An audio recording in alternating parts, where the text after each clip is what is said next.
পরদিন সকালে আমরা সবাই বের হয়ে গিয়েছি লালপুর এক্সপ্লোর করার জন্য। এটি নাটোর জেলার সর্বদক্ষিণের একটি ঐতিহ্যবাহী উপজেলা। প্রথমেই আমরা চলে আসি আমাদের শ্রদ্ধেয় স্যারের বাসায়। স্যারের বাসা এত সুন্দর ছিল যে আমি মনে হয় শুধু কয়েকশো ক্লিপ নিয়েছি স্যারের বাসারই। এই বিড়ালটি হলো অনামিকার, অনেক কিউট। অনামিকার কোলে এসে বসেছিল।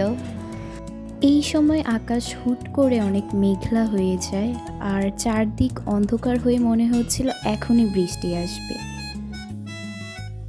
এরপর আমরা গাছ থেকে নিজ হাতে আম পাড়ি। সবাই এক এক করে গাছ থেকে আম পাড়ছিলাম and we were so happy cause সবার জন্য এটা first experience. And special thanks to sir যে আমাদের এত সুন্দর মুহূর্ত উপহার দেওয়ার জন্য।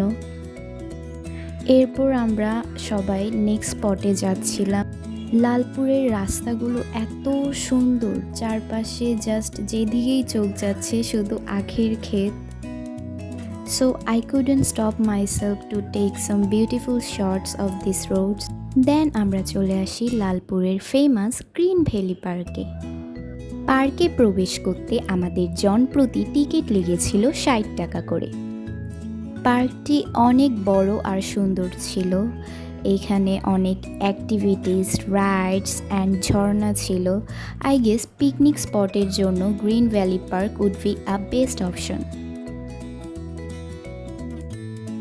আমরা বেশ কিছুক্ষণ পার্কটি এক্সপ্লোর করি অ্যান্ড পার্কের সব কিছু ঘুরে দেখছিলাম অ্যান্ড কিছু রাইডসও ট্রাই করি। আমাদের হাতে বেশি সময় ছিল না কজ আমাদের বিকেলেই ট্রেন ছিল ফ্রম নাটোর টু রাজশাহী, তাই আমরা বাসায় চলে আসি। থ্যাঙ্কস টু আন্টি যে আমাদের এত মজার খাবার খাওয়ানোর জন্য।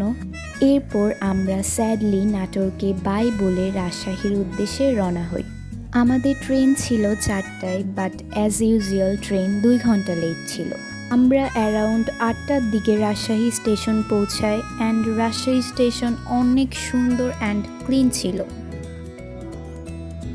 যেহেতু সেদিন ভালোই রাত হয়ে গিয়েছিল সেই জন্য আর আমরা তেমন কিছু এক্সপ্লোর করতে পারিনি, বাট রাজশাহীর night life and street lights দেখে খুবই এক্সাইটেড ফিল হচ্ছিল। সো আমরা কিছুক্ষণ রিক্সা নিয়ে রাতের রাজশাহী ঘুরে দেখি। পরদিন সকালে আমরা রাজশাহী এক্সপ্লোর করার জন্য বের হয়ে যাই, বাট আনফর্চুনেটলি সকাল থেকে অনেক বৃষ্টি, ঝড় বৃষ্টি। যাই হোক, যেহেতু রাজশাহী গিয়েছি ঘুরে তো আমি দেখবই। সো আমরা ফার্স্ট লোকেশনের দিকে যাচ্ছিলাম and guess what, it was tea bath. Tea bath আসার সাথে সাথেই ইনস্ট্যান্টলি মনটা খুবই ভালো হয়ে যায়। বৃষ্টির জন্য মনে হচ্ছিল চারদিক আরও বেশি সুন্দর হয়ে গিয়েছে।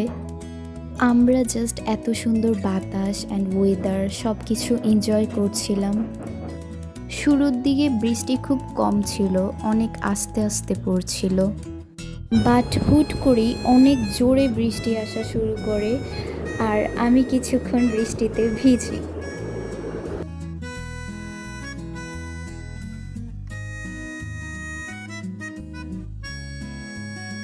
এরপর বৃষ্টি হালকা থেমে গেলে আমরা রাজশাহী ইউনিভার্সিটিতে আসি and we were so lost যে আমরা প্যারিস রোড খুঁজে পাচ্ছিলাম না। ফাইনালি প্যারিস রোড খুঁজে পাই।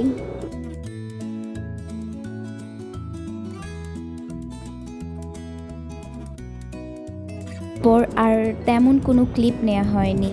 আই নো রাজশাহী ট্যুর অনেক ছোট ছিল, but literally it was one of the most beautiful memory of my life. Special thanks to my friend Anamika আমাদেরকে এত সুন্দর ট্যুর উপহার দেওয়ার জন্য। ফাইনালি ঢাকা চলে আসি। I was a little bit sad, but this is what life is. Sometimes we have to say goodbye to some beautiful things. Bye bye.